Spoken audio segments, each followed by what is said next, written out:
বিশুদ্ধ পানীয় জলের দাবিতে পথ অবরোধ শিল্পাঞ্চল জামুরিয়ায়। জামুরিয়ার বিভিন্ন এলাকায় একাধিকবার দেখা গিয়েছে বিশুদ্ধ পানীয় জলের দাবিতে এলাকার মানুষ কখনো জাতীয় সড়ক, কখনো বা গ্রামীণ সড়ক অবরোধ করে বিক্ষোভ দেখায়।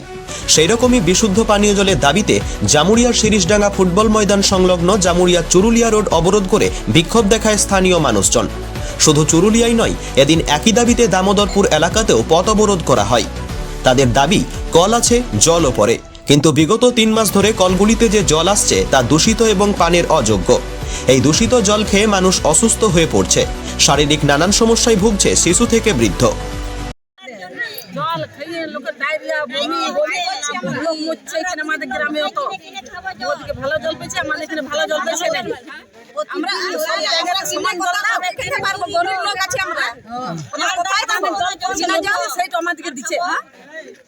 এখানে ট্যাঙ্কি রয়েছে, তা ট্যাঙ্কির জলটা খারাপ আসছে, জলটাই তো খারাপ। ওইখানে লোক গাড়ি থেকে জল আসছে, সেগুলো ভালো জল লোককে দিচ্ছে, বড় লোককে। আর গরিব মানুষ মরুক।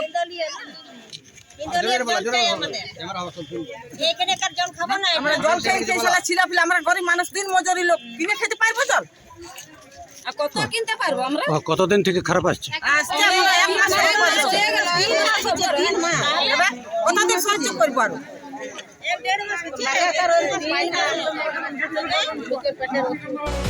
জামুরিয়ার বেশিরভাগ এলাকায় এই সমস্যা। প্রতিদিনই কোথাও না কোথাও পথ অবরোধ করা হয়, যাতে সমস্যায় পড়েছে সাধারণ মানুষ।